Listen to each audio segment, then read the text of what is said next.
नमस्कार दोस्तों।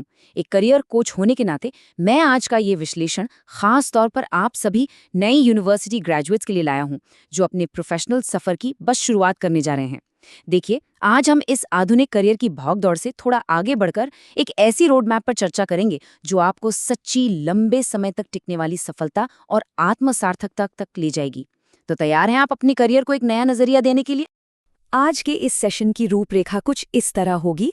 पहला, हम बात करेंगे द मॉडर्न करियर ट्रैप की। दूसरा, रीडिफाइनिंग ट्रू वेल्थ। तीसरा, द विजडम ऑफ इकिगाई।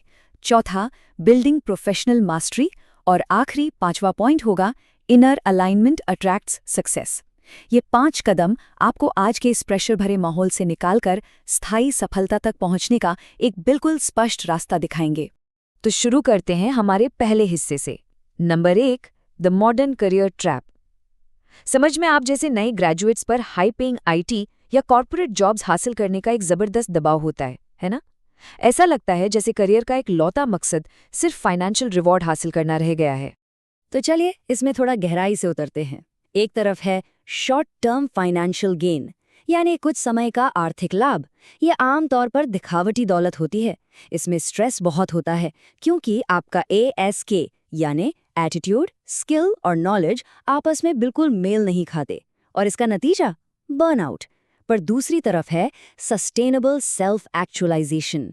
यहाँ एक अलाइनमेंट होता है, मानसिक शांति होती है और सबसे जरूरी बात, ग्रोथ ग्रेजुअल और स्थायी होती है। और पता है, जब हम सिर्फ पैसे के पीछे भागते हैं ना, तो एक ऐसी स्थिति पैदा होती है जिसे साइकोलॉजी में संडे न्यूरोसिस कहते हैं। ध्यान दीजिए, ये वो खोखलापन है जो प्रोफेशनल्स को संडे की शाम को महसूस होता है। जैसे ही वीक के काम का दबाव खत्म होता है, उन्हें अचानक अपने अंदर एक अकेलापन और एम्प्टीनेस नजर आती है, क्योंकि अंदर से उन्हें अपना काम खुशी नहीं दे रहा होता। यही वजह है कि हमें अगले पॉइंट पर आना पड़ता है। Number 2, redefining true wealth. अब वक्त आ गया है कि हम इस मॉडर्न कैपिटलिज्म के सिर्फ पैसे वाले गोल से अपना ध्यान हटाएं और प्राचीन ज्ञान की तरफ मुड़ें, जहां दौलत का मतलब बहुत विशाल और समग्र होता था। आपने वो पुरानी कहावत तो सुनी ही होगी, अगर पैसा चला गया तो बहुत थोड़ा नुकसान हुआ, अगर हेल्थ चली गई तो कुछ अहम चला गया, लेकिन अगर चरित्र यानी कैरेक्टर चला गया तो समझिए सब कुछ चला गया। ये बात आज के वक्त में और भी ज्यादा सच है। किसी भी करियर में आपकी नैतिक ईमानदारी और स्वास्थ्य सबसे ऊपर होते हैं। असल में पैसे के अलावा भी 3 तरह की वेल्थ होती है जिसे हम अक्सर अनदेखा कर देते हैं। पहली, शारीरिक और मानसिक स्वास्थ्य। दूसरी, इमोशनल रेजिलियंस यानी भावनात्मक लचीलापन, मुश्किलों से वापस बाहर आने की ताकत। और तीसरी, एथिकल इंटेग्रिटी यानी नैतिकता। दोस्तों, अगर काम अनैतिक है तो वो आपके अंदर एक बहुत बड़ा संघर्ष पैदा करेगा। असली वेल्थ वही है जो आपको अंदर से मजबूत बनाए। अब आते हैं नंबर 3 पर, द विजडम ऑफ इकिगाई। ये एक बेहद खूबसूरत जापानीज कॉन्सेप्ट है जो ओकिनावा द्वीप से आता है। आसान शब्दों में, इकिगाई का मतलब है किसी सार्थक उद्देश्य के साथ हमेशा व्यस्त रहने की खुशी। ये वो वजह है जो आपको सुबह बिस्तर से खुशी खुशी उठने की ताकत देती है।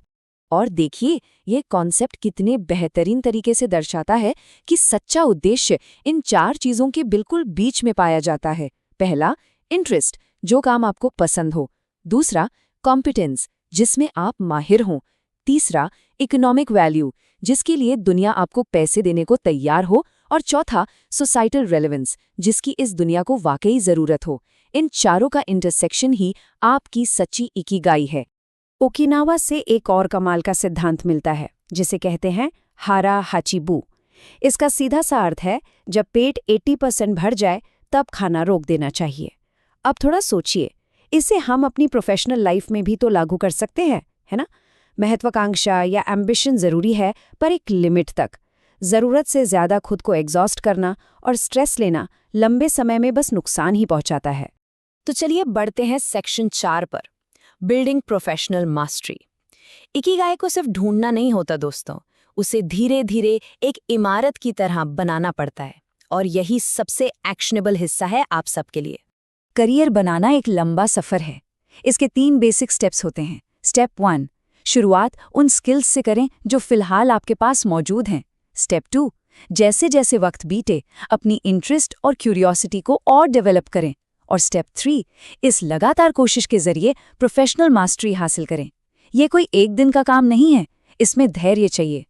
इस सफर में सबसे बड़ी चीज जो काम आती है वो है कंसिस्टेंसी। देखिए, आजकल जल्दी जल्दी जॉब्स स्विच करने का बड़ा ट्रेंड है, लेकिन सच्चाई ये है कि लॉन्ग टर्म डेडिकेशन से ही आप अपने फील्ड में डीप एक्सपर्टीज और गहराई पा सकते हैं। टिक कर काम करना सीखना होगा। जापान में ऐसे कंसिस्टेंसी वाले इंसान को टकुमी कहा जाता है। टकुमी एक ऐसा मास्टर आर्टिसन होता है जो अपने काम को इतनी शिद्दत और ध्यान से करता है कि वो एक फ्लो स्टेट में चला जाता है। उसे आसपास के डिस्ट्रैक्शंस फर्क नहीं पड़ते, उसकी प्रोसेस ही उसकी पूजा होती है। हम सबको अपने करियर में यही टकुमी माइंडसेट अपनाना चाहिए। और अब हम पहुंच गए हैं हमारे आखिरी और 5वें हिस्से पर, इनर अलाइनमेंट अट्रैक्ट्स सक्सेस। आंतरिक संतुलन कैसे सफलता को खुद ब खुद आकर्षित करता है, अब हम इस पर बात करेंगे। हमारी प्राचीन सीखों में इसका एक बहुत सुंदर उदाहरण मिलता है। कुछ लोग सिर्फ दिखावटी दौलत के पीछे भागते हैं, यानी सीधे माता लक्ष्मी के पीछे भागना।